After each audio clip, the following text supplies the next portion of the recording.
কম খরচে বিদেশ বেড়ানোর জন্য থাইল্যান্ড হতে পারে সেরা গন্তব্য। দেশটি যেমন সুন্দর তেমনই আকর্ষণীয় সেখানকার খাবার, সংস্কৃতি, ইতিহাস ও জনগণ। থাইল্যান্ডের সৌন্দর্য সব পর্যটককেই মুগ্ধ করে। প্রায় প্রতি বছর লাখো পর্যটক থাইল্যান্ডে ভিড় করে থাকে।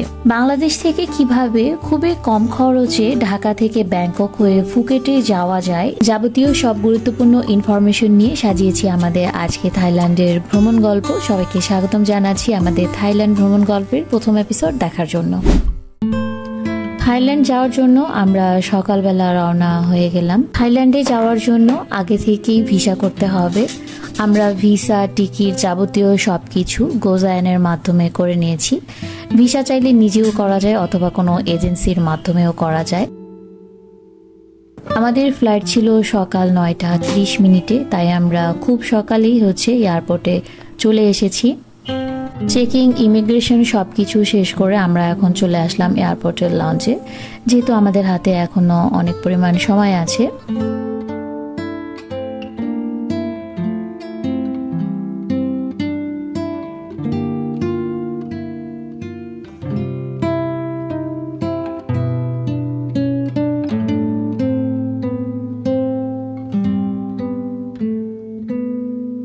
বাংলাদেশ ইমিগ্রেশনে আমাদের কোনো ধরনের কোনো সমস্যা হয়নি, তবে অনেকেই অনেক ধরনেরই কথা জিজ্ঞেস করতে পারে, বাট আমাদের তেমন কোনো সমস্যাই হয়নি।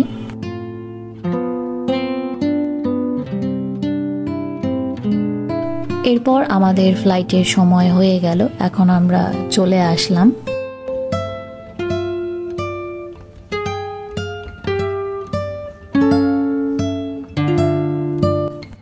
থাইল্যান্ড যাওয়ার জন্য আমাদের এয়ার টিকিটের প্রাইস পড়েছে যাওয়া আসা দুইজনের 61,000 টাকা। টিকিট যদি একটু আগে কেটে রাখা যায় তাহলে কিছুটা কমের মধ্যেই পাওয়া যায়। আমরা কিছুদিন আগেই কেটে রেখেছিলাম, যার কারণে আমরা একটু কমের মধ্যেই পেয়েছি।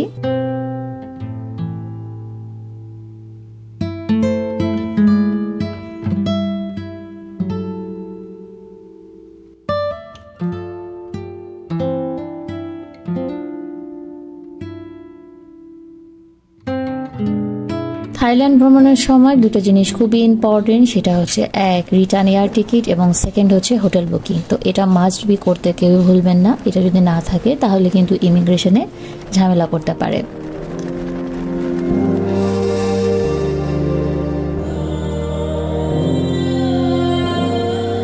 প্রায় 3 ঘন্টা পরে আমরা পৌঁছে গেলাম থাইল্যান্ডে, ব্যাংককে।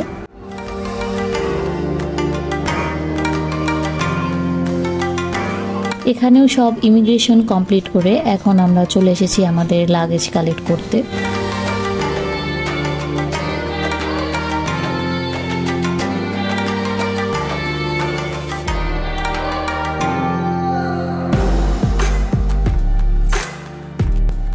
এয়ারপোর্টে মানি এক্সচেঞ্জের জন্য অনেক দোকান রয়েছে। এছাড়াও যাদের ডুয়েল কারেন্সি কার্ড রয়েছে এবং পাসপোর্টে ডলার এন্ডোর্স করা থাকে, তারা কিন্তু চাইলে এই এটিএম বুথগুলো থেকে খুব সহজেই টাকা তুলতে পারবে, অর্থাৎ বাদ উঠাতে পারবে।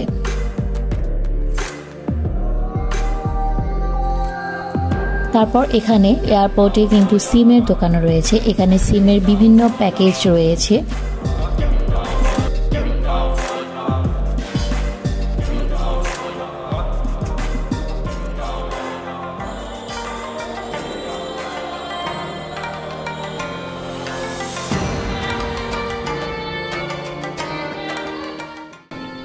এয়ারপোর্ট থেকে বের হয়ে আমরা সোজা চলে যাই বাস স্ট্যান্ডে।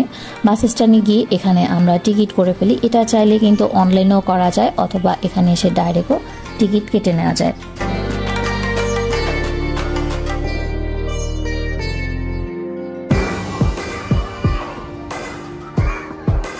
থাইল্যান্ডের বাসগুলো কিন্তু বলা চলে প্লেনের থেকে বেশি ভালো এবং এর সিটগুলো অনেক সুন্দর। আমাদের বাসের টাইম হচ্ছে সন্ধ্যা 6:30টায়। এখান থেকে সন্ধ্যা 6:30টায় ছাড়বে এবং পরের দিন সকালবেলা গিয়ে ফুকেটে পৌঁছাবে।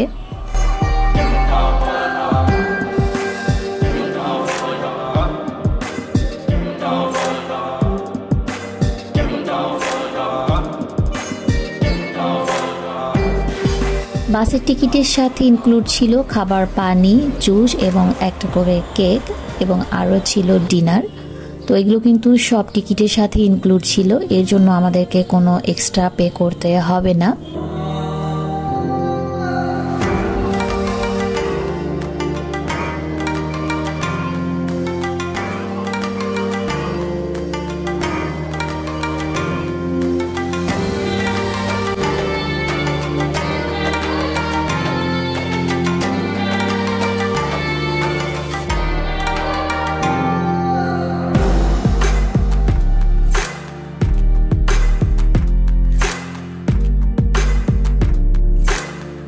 মাঝরাতে একটা হোটেলে থামানো হয় খাওয়ার ব্রেকের জন্য।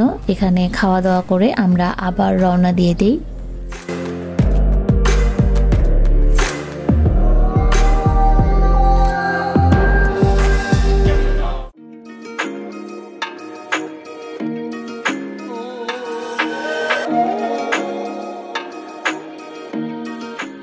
সকালবেলা ফুকেটে পৌঁছে চাইলে এখান থেকে ট্যাক্সি করে অথবা এখানে গ্রাব রয়েছে সেখান থেকেও গাড়ি কল করে যাওয়া যায়, অথবা যদি ব্যাগ ট্যাগ কম থাকে বা ব্যাগ না থাকে তাহলে কিন্তু স্কুটারে করেও যাওয়া যায়। যেহেতু আমাদের অনেক লাগেজ ছিল যার কারণে আমরা একটা ট্যাক্সি নিয়ে আমাদের যে অ্যাপার্টমেন্ট বুকিং দিয়েছিল সেটার উদ্দেশ্যে চলে যাই।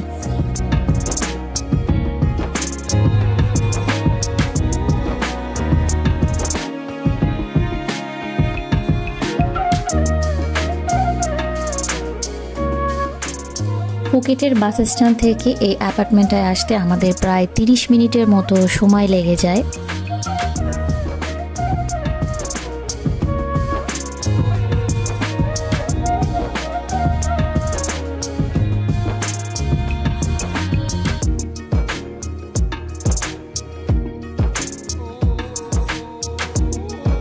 এই অ্যাপার্টমেন্টটা এটাকে হোমস্টেও বলা চলে। তো এখানকার সার্ভিস খুবই ভালো লেগেছে। এখানে কেউই ছিল না, এখানে নিজেরটা নিজেকেই করতে হবে। এখানে ফর্ম রাখা আছে যেটা নিজেকে ফিল আপ করতে হবে, আর এটা আমরা অনলাইনেই বুকিং দিয়েছিলাম booking.com এর মাধ্যমে। এটা 2 দিনের জন্য আমাদের কাছে রেন্ট নিয়েছে 3000 থাই বাত। এখানেই সব কিছু নিজেকেই করতে হবে। এখানে ভিতরে যাওয়ার জন্য আলাদা স্যান্ডেল রয়েছে যেগুলো পরে যেতে হবে। আর এখানে এই যে কি বক্সটার মধ্যে কি দেয়া আছে তারা একটা কোড দিয়ে দেয়, সেই কোডটা দিয়ে খুলে এখান থেকে কিটা নিতে হয়।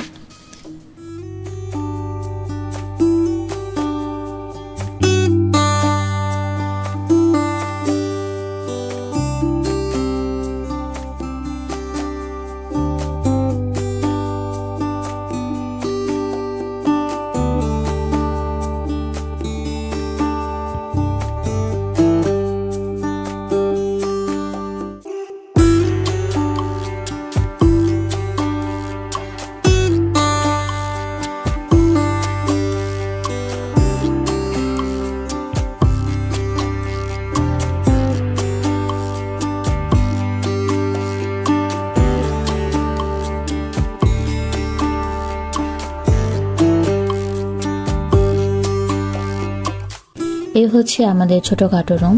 এখানে কিন্তু আবার অনেক নিয়ম কানুন রয়েছে। রুমের মধ্যে কোনো খাবার খাওয়া যাবে না। খাবার খেতে গেলে নিচে ডাইনিং রয়েছে, বাইরে ডাইনিং রয়েছে, সেখানে খেতে হবে। এখানে আলাদা একটা কাবার্ড রয়েছে, পানি টানি যত কিছু সবই কিন্তু ফ্রিজে রয়েছে, সেখান থেকে নিয়ে খেতে হবে। পাশে একটা ছোট্ট বারান্দাও রয়েছে। তো পরিবেশটা খুবই সুন্দর। আর এখান থেকে পাতং বিচ মাত্র 2.5 কিলোমিটার।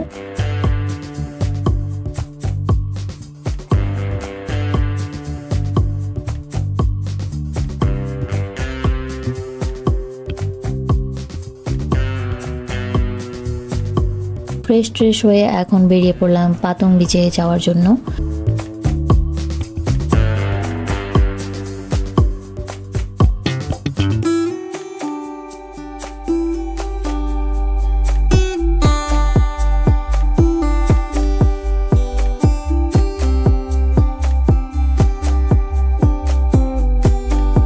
থাইল্যান্ডের একটা মোস্ট পপুলার সুপার শপ হচ্ছে 7-Eleven, যেখানে অনেক রিজনেবল প্রাইসের মধ্যে প্রায় সব ধরনেরই খাবার দাবার পাওয়া যায়।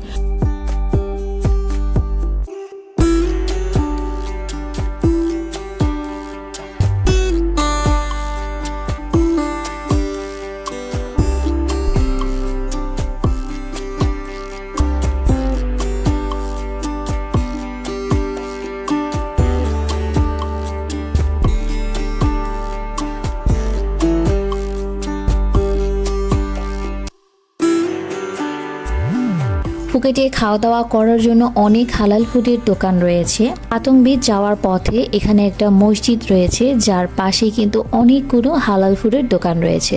তবে আমি রিকমেন্ড করতে চাই এই হালাল রেস্টুরেন্ট ফুড অ্যান্ড ড্রিঙ্ক এই শপটাকে। এখানকার খাবারের কোয়ালিটি খুবই ভালো এবং খুবই মজাদার খাবার এখানে পাওয়া যায় এবং প্রাইসটাও অনেক বেশি রিজনেবল। যারা কম খরচে খাবার খেতে চায় এবং মজাদার খাবার খেতে চায় তারা অবশ্যই থাইল্যান্ডের ফুকেটে আসলে এই জায়গাটায় আসতে কখনোই ভুলবেন না।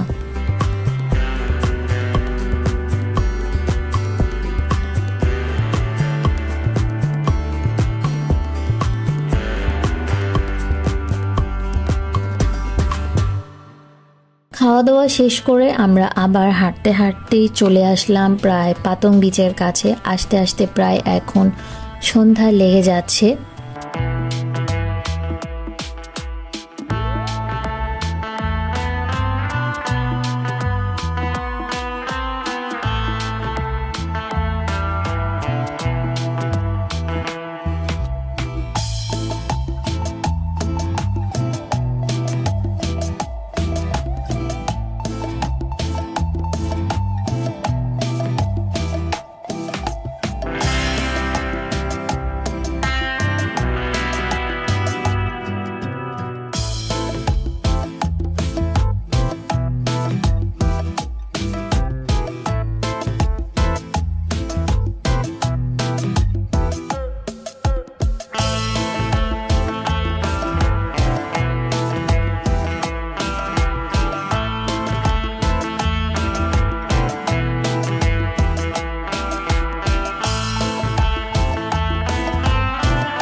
এই জায়গাটা হচ্ছে ফুকেটের বাংলা রোড, যেটাকে বলা হয়ে থাকে।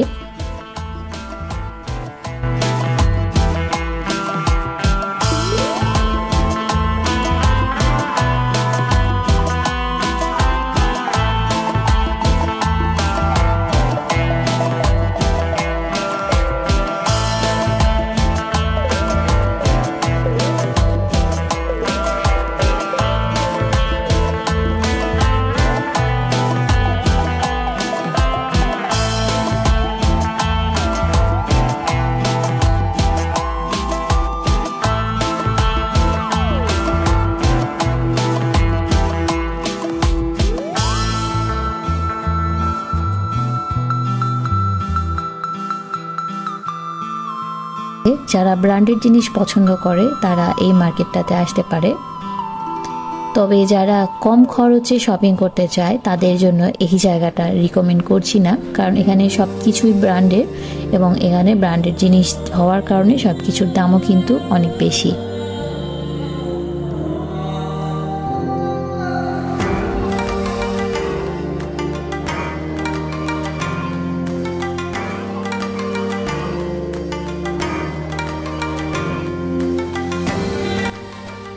মার্কেটের সামনেই এখানে স্ট্রিটে কিছু দোকান ছিল। যারা কম খরচের মধ্যে শপিং করতে চায় তারা চাইলে এখান থেকে কিছু কেনাকাটা করতে পারবে।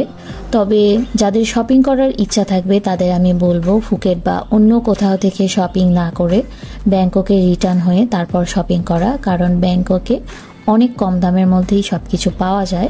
বাট যেহেতু এগুলো বিচ এরিয়া, যার কারণে এগুলোতে কিন্তু দামটা অন্যান্য জায়গার তুলনায় বেশি।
তো এই ছিল থাইল্যান্ড ভ্রমণ গল্পের আমাদের প্রথম পর্ব। আজ এখানেই বিদায় নিচ্ছি, দেখা হবে পরবর্তী পর্বে। সে পর্যন্ত সবাই খুব ভালো থাকবেন। আল্লাহ হাফেজ।